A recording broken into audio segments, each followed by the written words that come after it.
From the Fox 5 studios, this is the RebZone Sports Show, sponsored by Hennis and Haight. Help is here. Here's the kick.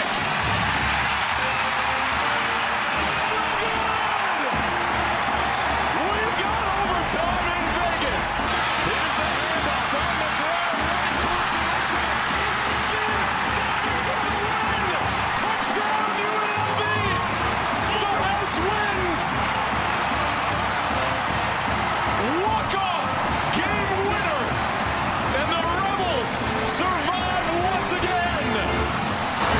Well, just like Coach Mullen said, you never know when the moment's going to be called, but just being ready and delivering when it is, and I trusted my team, so I knew going in, like, just don't think about it, just run, and I knew I could trust my guys, and it worked. No matter what goes on in the game, no matter what goes on each and every play, we just always just preach the next play mentality. We just preach doing it together, everyone doing that one another, one play at a time, and we got to have it. We got to have it. It's just really that simple. We kept telling each other in the huddle, like, hey, man, one play at a time, just do it. As the plays kept going on, we just kept yelling, man, one more play, one more. And we just kept going to that clock said 000 and Reb's way.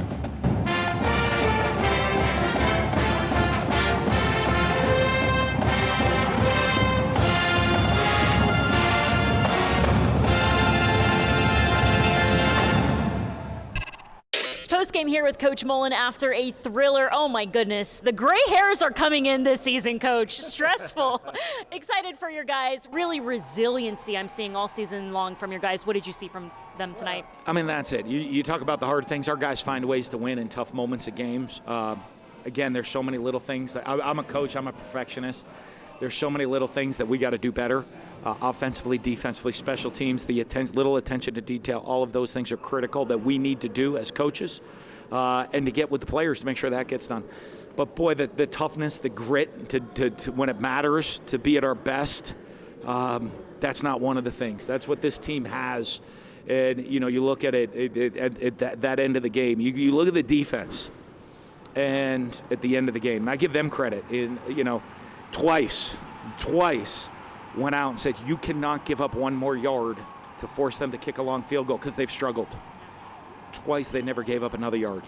You know what I mean? Of all the things. Now, we still got to fit our gaps and stop some explosive plays like way before that. Yeah.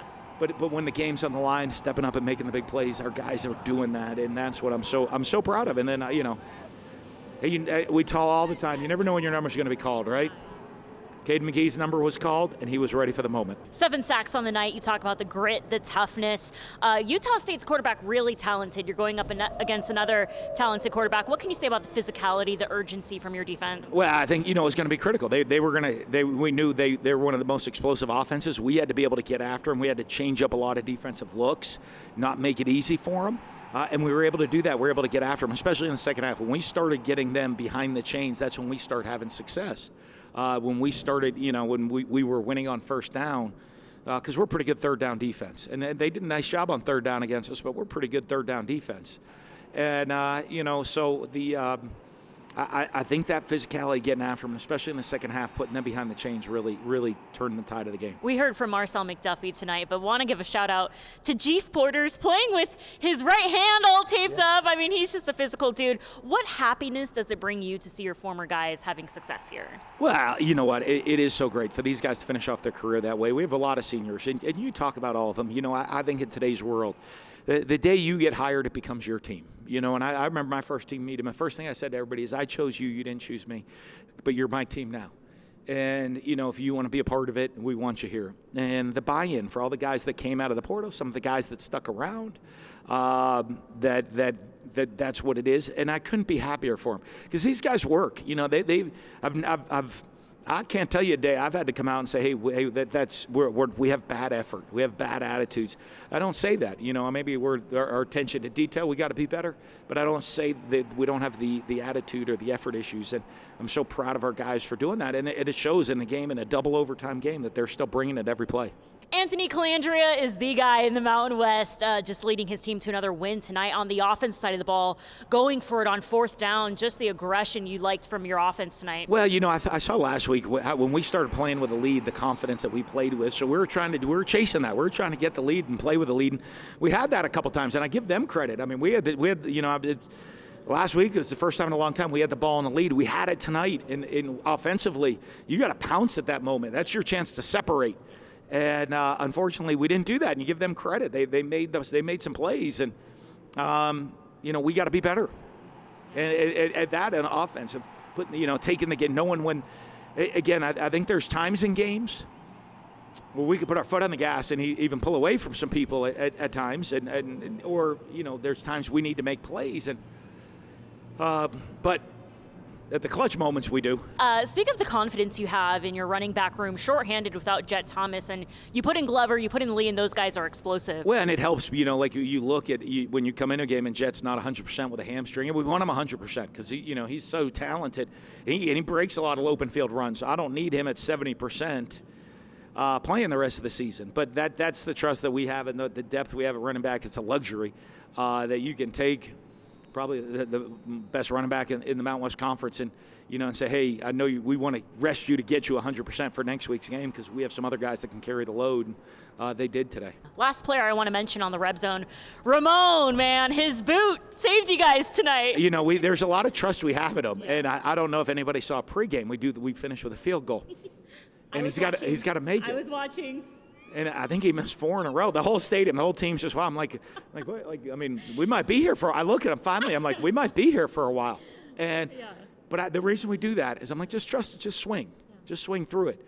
And I'm like, boy, it's consistent because he missed the exact spot every time. And I'm like, you're consistent. But I think it shows the confidence we have in him. I want him to make that kick, leave the field confident.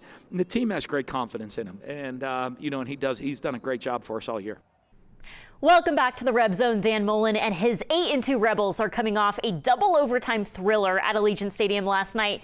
Taking down Utah State 29-26, the Rebels will face another explosive quarterback this week with former Bishop Gorman star Micah Alejado. Always a chippy rivalry shootout between UH and UNLV. Last year's 29-27 road win was a thriller. The Rebels will be looking to defend the Golden Pineapple for the 3rd straight year and keep it at the Fertitta Football Complex. Hello, Ricky White. Hawaii will roll into Las Vegas coming off a bye week, 7-3 overall after dominating SDSU 38-6. Always one of the best matchups in the Mountain West. You don't want to miss it this Friday night at 7:30 p.m. at Allegiant Stadium. Coach, I'll wrap it up with the best show in town on Friday. It's a big sport. It's Monday Night Football tomorrow night. It's F1 weekend. The Raiders are home again. There's all kinds of concert shows. But you have a hard time to not say that every home game, if you want to see the best show this week, you need to come to be in Allegiant Stadium next Friday night at 7:30 and cheer on your Rebels against Hawaii in a trophy game, a big rivalry game. It should be an awesome atmosphere. If you want to see great big-time college football, 8-2 against 7-3, 2 of the top teams in the league, come on out next Friday night. We need Rebel fans in the city of Las Vegas. We need you here.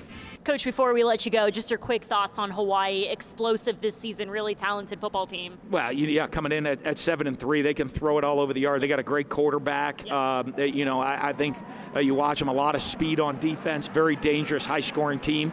We got our work cut out for us. It's a short week. I know they're coming off a bye, so they were sitting at home watching this one. We'll wrap it up, get going quick. Wrap this game up tomorrow, get going early Monday to get ready for this game on Friday. UNLV has a history of producing All-American kickers, going back to Daniel Gutierrez, Jose Pizano, Caden Chittenden, and this year's kicker, Ramon Villela, is leading the Rebels to an 8-2 season. Villela has learned from the best at UNLV, and now it's his turn to lead the Rebels back to the Mountain West Championship and hoist up the title trophy at the end of the year. We sat down with him this week at the Fertitta Football Complex. It's been an awesome season with Coach Mullen. The energy, what are you feeling this week at practice? We're just all locked in. Just like Coach Mullen says, doing the simple things right. For me as a kicker, it's just like doing the same thing every time. So just staying locked in. The entire team's locked in. So just keeping this winning streak going. Rolling into this season, what's that chip you have on your shoulder of unfinished business in this program? Last year, losing to Boise. We've lost them like 4 times now that I've been here. So, it just that really just drives us. And we've been in this conference, we've been to that championship game, we got a taste of it. now just really just finishing. UNLV has a history of really talented kickers.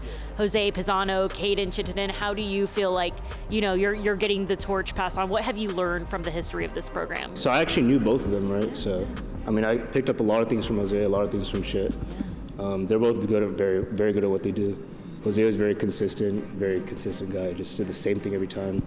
Chit was like very different. He was just confident, went out there, just did whatever he did. And how is it iron sharpening iron with your guys at practice? How are you getting better each day? I mean, it's always competition between all of us, right? So, I mean, when one guy does good, the other guy wants to do better. So, just seeing all the guys just have their competitive edge, that's just really helpful to all of us. You being here in Las Vegas, how much have you grown here in this city?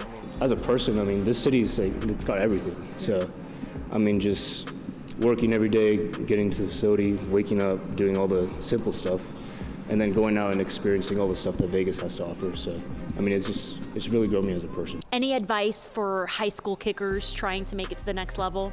I mean, just keep grinding. I mean, there's always going to be things you can get better at, and there's things I can get better at still. So, just keep going. Don't let things just like get in your way. Just keep going. The Lady Rebels looking for revenge on the Baylor Bears after losing in Waco, Texas last season 74-61. Lindy LaRocque has a brand new roster this season, showing off their move. Sixth-year senior Shelby Brown gets things going for UNLV. The Lady Rebels fighting out to Aaliyah Alexander for three. UNLV jumps in front 5-3. Nothing but confidence from redshirt senior Jasmine Lott hooping against the Bears. UNLV and Baylor tied up at 13 after 1. Roland still fighting in the second quarter, looking like Asia Wilson in the paint. UNLV trails Baylor 25-23. Aaliyah Alexander pushes her way up for two. UNLV runs into the locker room trailing by 3, 30-27 at the half. Third quarter, Lady Rebels turn it up. Meta Roland comes up with the steal over to the Fresno State transfer. For three, the Pavilion gets up on their feet. Let's run it back. Can she drain another one? You bet. The Lady Rebels up 49-43 after three. Jasmine Lott goes down with a leg injury, and UNLV loses their juice, their rhythm in the fourth quarter, finishing the fourth 2 of 19 from the field in the final quarter. Lady Rebels fall to 7th-ranked Baylor 62-54. I thought we got great looks. And so sometimes that is a little deflating, missing a layup or two, and knowing that you're right there. Sometimes that can be a little deflating. I think it was less maybe of her. Of course, we don't want anyone to go down, but I do think we kind of had some fight and some response to that. But I know no one's out there trying to miss layups, and so then when they do, there's no one more disappointed than themselves. But I was proud of our attack to continue to go get them. It was just, the rim on that end. I guess I got to go look at it, maybe polish it a little bit. It really was a tale of two halves here at the Thomas and Mack as UNLV welcomed Montana into town. And while 5 Runnin' Rebels finished in double digits, the lack of defensive discipline, especially down the stretch, resulted in the Runnin' Rebels' loss to the Grizzlies. The Runnin' Rebels season-opening 3-game homestand coming to a close against the Montana Grizzlies. Al Green opens up the scoring with a triple from the wing. UNLV getting it done down low as well. Kamani Hamilton knocks down the fadeaway. The Runnin' Rebels seem to have met their match in Montana. The Grizzlies going on a 9-0 run before UNLV was able to muster a response. This was a good way to do it, though. The freshman Tyron Jones with the spin cycle, and Nas Cunningham giving his team a spark from the top of the key. Both teams going pound for pound with 7 lead changes in the first 20 minutes of play. Dre Gibbs Lawhorn is patient and nets the bucket as the buzzer sounds. 47-45 Montana entering the second half, where it is all Grizzlies, extending their lead by 12 just 4 minutes in, and they held on to it. But the Runnin' Rebels start to catch fire in the final 3 minutes of play. Specifically, the freshie Tyron Jones, Mr. Slam, helping cut the deficit to single digits. Ultimately, the Grizzlies were able to maintain the lead, handing UNLV their second loss of the season with a final score of 102-93. Guys like we need Lodgy, Dre, and Kamani. I mean, those 3 are upperclassmen. We need those guys to be really good every night. For our team to be the level that we need to be at, those 3 got to be really good every night. And they don't have to score tons of points. It's not about them scoring. They just got to be so good defensively. They got to be so good on the way they, their energy and all those type of things that go with that. And if they're not at that level of that toughness, it makes it hard on our team. And I didn't think maybe we were at that level of, not that I think, I know we weren't that level of toughness tonight. The Runnin' Rebels are back at the Thomas & Mack on Thursday night, hosting St. Joseph's at 7 p.m. Big week here in Vegas. We'll see you next Sunday on the RebZone.